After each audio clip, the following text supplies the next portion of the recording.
Hello dear students, welcome back to your English grammar classes.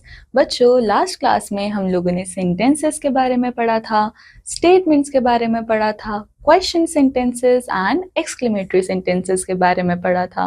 Now बच्चों, in this class we are going to start with a new chapter, that is questions and statements. So बच्चों, we have to read the examples given below. The books are on the table. बच्चों, ये कुछ state कर रहा है, so that means it will be a statement.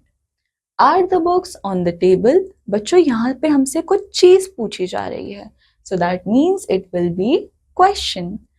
Amit will come tomorrow. यहाँ पे हमको कुछ स्टेट किया गया, कुछ बताया गया, so it will be a statement. Will Amit come tomorrow? बच्चों, यहाँ पे हमसे क्वेश्चन पूछा जा रहा है, so ये क्या होगा? Question. Now we can change statements into questions by rearranging the group of words. बच्चों, हम लोग statements को क्वेश्चन के अंदर बदल सकते हैं. कैसे? वर्ड्स का rearrangement करके.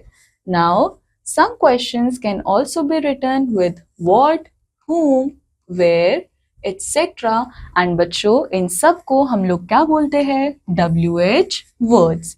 जैसे कि who, for example, where is my pencil? बच्चों, यहाँ पे किस वर्ड का यूज किया गया? WH वर्ड का. एंड हमसे क्वेश्चन पूछा गया, who is coming to the party? बच्चों, अगेन यहाँ पे हमसे WH वर्ड का यूज किया गया एंड हमसे क्वेश्चन पूछा गया. Some questions can begin with forms of be, do, have, these. Are usually yes or no questions. For example, बच्चों, कुछ questions जो है वो कैसे begin होते हैं? be, do, have, this.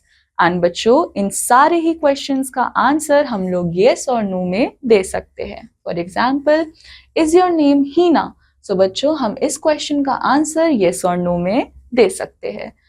Are you joining us for a lunch? Again, answer will be yes or no. Did you complete your work? So बच्चों, again answer will be in the form of yes or no.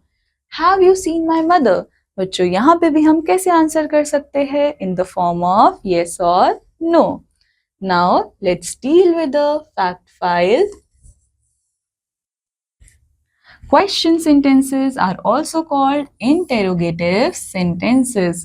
बच्चों, हम लोगों ने देखा कि question sentences क्या होते हैं, जो कि end करते हैं with a question mark and ये हमसे कुछ question पूछते हैं. So बच्चों, question sentences को हम लोग और क्या बोलते हैं? Interrogative sentences. Now let's quickly revise. Questions can be formed by rearranging the words in a sentence. So बच्चों, हम लोग question sentences कैसे बना सकते हैं? किसी भी statement के words को rearrange करके हम लोग question statements बना सकते हैं. So बच्चों, this completes our chapter. I hope आप सबको ये chapter समझ आया होगा. I'll meet you in the next chapter. Till then, take care. Bye bye.